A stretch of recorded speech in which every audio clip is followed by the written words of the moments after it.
Kaiju número 8 é um super anime de lutinha em que a história é centrada em Kafka Ribino, um limpador de kaijus que quer muito entrar pro esquadrão de defesa anti-kaiju até um dia ele virar um kaiju. E nesse mundo que vive em constantes invasões desses monstros gigantescos, foi criado um sistema de classificação que separa desde os kaijus mais fracos até os mais poderosos e raros, que são os kaijus numerados.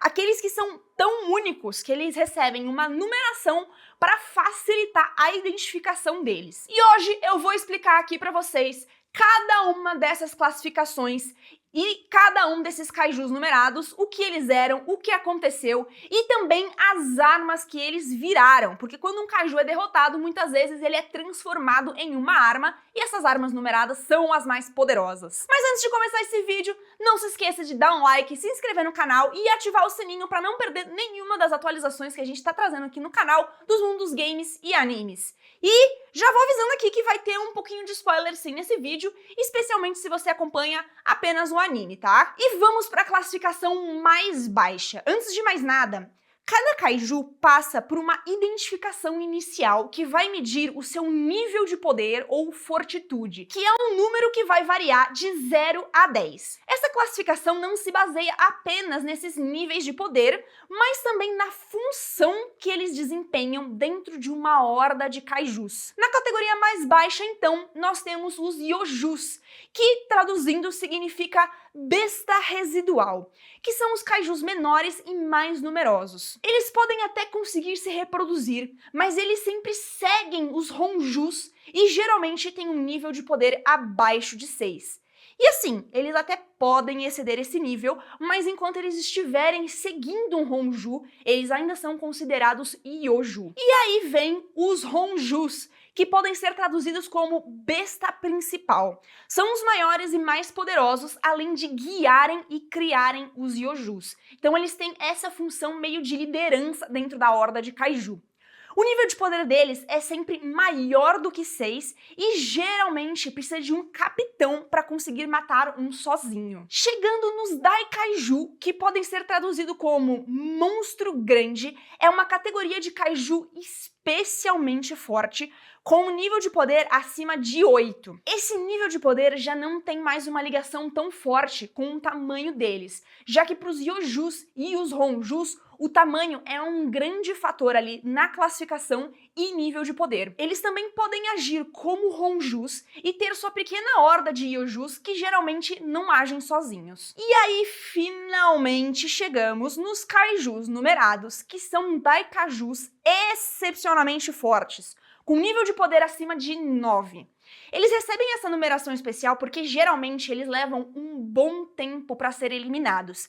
E essa numeração ajuda o esquadrão de defesa a identificar essas criaturas. Eles geralmente necessitam a operação de diversos capitães de equipe e, quando eles são mortos, são transformados nessas armas que replicam geralmente alguma parte de seus poderes. Então, as armas que eles são transformados geralmente carregam os poderes que eles tinham enquanto vida. E quem utiliza essas armas geralmente consegue acessar algumas das memórias desses kaijus. Último aviso de spoiler aqui então, hein, galera? Se chegou até aqui é porque sobreviveu, tá? O primeiro kaiju a receber a numeração, o kaiju número 1, era enorme e extremamente musculoso, com uma pele cinza e diversos pares de olhos rosa. Esse kaiju foi morto pelo esquadrão de defesa e transformado em uma série de equipamentos que são utilizados pelo capitão da primeira divisão, que é o Gen Narumi, que possui um traje blindado, uma lente de contato e uma arma que ele usa. Um dos poderes do número 1 é a visão melhorada, que fazia seus movimentos serem praticamente infalíveis enquanto ele estava combatendo o esquadrão de defesa. Mas que nas mãos do Gen isso foi aprimorado para realmente as lentes serem capazes de prever os movimentos dos inimigos.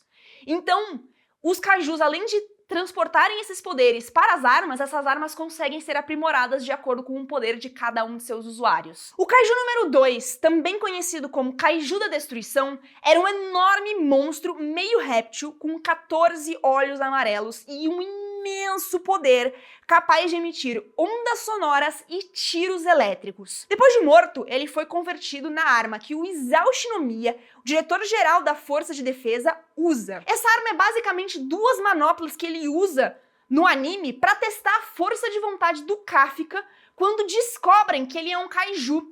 Tem até toda uma temporada onde ele faz essa batalha contra o Kafka para testar até onde ele consegue segurar a força do kaiju dentro dele.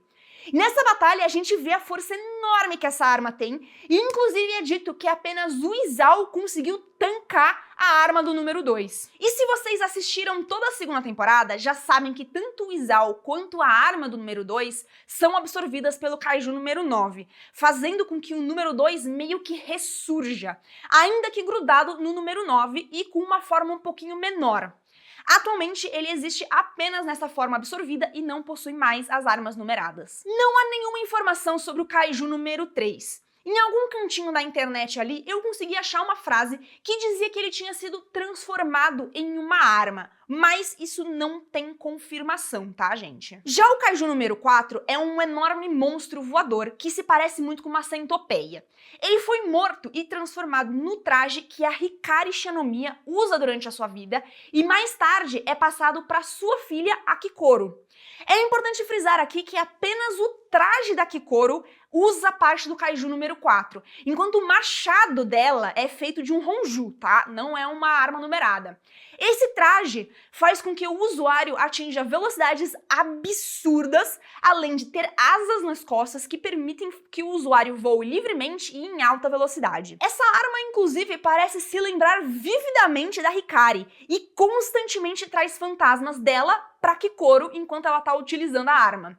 Além de ficar continuamente julgando e criticando a Kikoro. Imagina isso, você ter que ficar com um kaiju na tua cabeça te julgando ainda por cima. Já o kaiju número 5, assim como o número 3, não tem nenhuma informação, exceto de novo por uma menção de que ele teria sido transformado em uma arma. E vamos para o kaiju número 6, também conhecido como o Rei dos Kaijus, que era um imenso monstro roxo com 4 caudas gigantes e 2 chifres.